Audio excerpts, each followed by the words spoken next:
Hello, welcome to my channel Homemade. Hello, കക്കയിറച്ചി എല്ലാവർക്കും ഇഷ്ടമായിരിക്കുമല്ലോ അല്ലേ? അപ്പോൾ ഇന്നത്തെ റെസിപ്പി കക്കയിറച്ചി ഉലർത്തിയതാണ്. നമുക്ക് എങ്ങനെ ഉണ്ടാക്കണമെന്ന് നോക്കാം. അപ്പം ഞാനൊരു 750 ഗ്രാം കക്കയിറച്ചി നന്നായിട്ട് വൃത്തിയാക്കി എടുത്തിട്ടുണ്ട്. അതിൻ്റെ സൈഡിലുള്ള ഒരു കറുത്ത നിറത്തിലെ അഴുക്കൊക്കെ ഒന്ന് ഞെക്കി കളയുമ്പോൾ അത് പൊയ്ക്കോളും.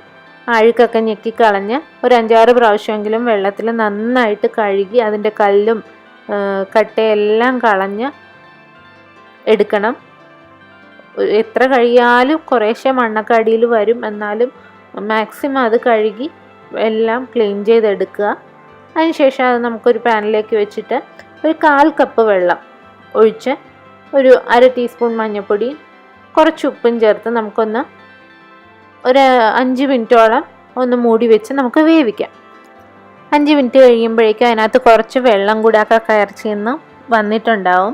അത് നമുക്കൊരു 2-3 മിനിറ്റ് ഹൈ ഫ്ലെയിമിൽ തുറന്ന് വെച്ച് വേവിക്കുമ്പോഴേക്കും ആ വെള്ളമൊക്കെ ഒന്ന് നന്നായിട്ട് വറ്റി വരും. ഇപ്പോൾ ഇതേ വെള്ളമൊക്കെ നന്നായിട്ട് വറ്റിയിട്ടുണ്ട്. ഈ സമയത്ത് നമുക്ക് ഇതിനകത്തേക്ക് ഒരു 2-3 ടേബിൾ സ്പൂൺ എണ്ണ ഒഴിച്ചു കൊടുക്കാം. ഞാനിവിടെ വെളിച്ചെണ്ണയാണ് ഒഴിച്ചിരിക്കുന്നത്. ഏത് എണ്ണ വേണമെങ്കിലും യൂസ് ചെയ്യാം. ഇനി നമുക്ക് ഒരു 2 സവോള ചെറുതായിട്ട് അരിഞ്ഞത്, പിന്നെ 1 ടേബിൾ സ്പൂൺ ഇഞ്ചി ചതച്ചെടുത്തിരിക്കുകയാണ്, പിന്നെ ഒരു വലിയ ടേബിൾ സ്പൂൺ നിറയെ വെളുത്തുള്ളി, ഒരു 1/2 മുറി തേങ്ങയുടെ തേങ്ങ കൊത്തെടുത്തിട്ടുണ്ട്, ഒരു 5 പച്ചമുളക് കീറി എടുത്തിട്ടുണ്ട്, പിന്നെ കുറച്ച് വേപ്പില. പിന്നെ നമുക്കിതിനകത്ത് ചേർക്കേണ്ടത് ഒരു തക്കാളിയും ചെറുതായിട്ട് അരിഞ്ഞത്. ഇത്രയും സാധനങ്ങളെല്ലാം കൂടെ നമുക്ക് ചേർത്തിട്ട് ഒന്ന് മിക്സ് ചെയ്ത് കൊടുക്കാം. അതിനുശേഷം ഇതൊന്ന് വേകാനായിട്ട് നമുക്ക് ഒരു 2-3 മിനിറ്റ് നേരത്തേക്ക് നമുക്കിതൊന്ന് മൂടി വെച്ച് വേവിക്കാം. ഈ തേങ്ങാക്കൊത്തും സവോള എല്ലാം ഒന്ന് പെട്ടെന്ന് വാടിക്കിട്ടും.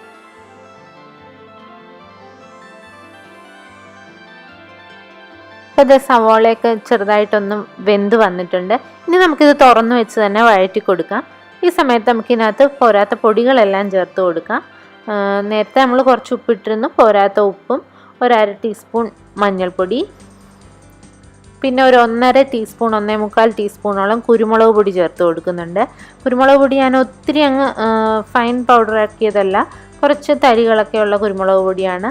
ഒരു 1.25 ടീസ്പൂൺ മുളക് പൊടി, പിന്നെ 1.5 ടീസ്പൂണോളം മീറ്റ് മസാല ചേർത്ത് കൊടുക്കുന്നുണ്ട്. ഈ മീറ്റ് മസാലയും കുരുമുളകുമാണ് ഇതിൻ്റെ ഏറ്റവും നല്ല ടേസ്റ്റ് കൊടുക്കുന്നത്.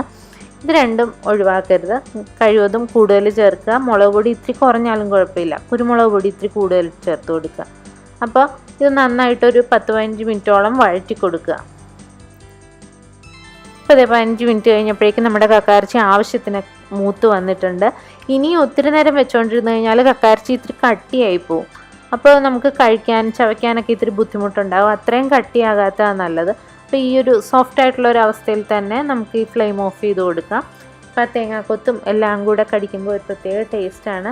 തേങ്ങാക്കൊത്തും കുരുമുളക് കൂടുതൽ ചേർത്തിരിക്കുന്നതുകൊണ്ട് നല്ല ടേസ്റ്റാണ്.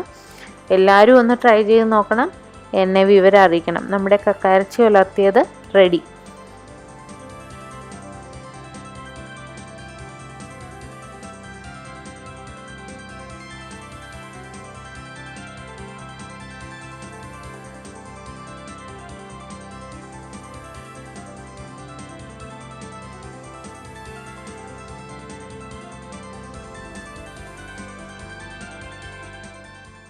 നിങ്ങൾക്ക് എൻ്റെ വീഡിയോ ഇഷ്ടപ്പെട്ടെങ്കിൽ സബ്സ്ക്രൈബ് ചെയ്യാൻ മറക്കല്ലേ. എൻ്റെ പുതിയ വീഡിയോസിൻ്റെ നോട്ടിഫിക്കേഷന് വേണ്ടി ബെൽ ബട്ടൺ ക്ലിക്ക് ചെയ്യണേ.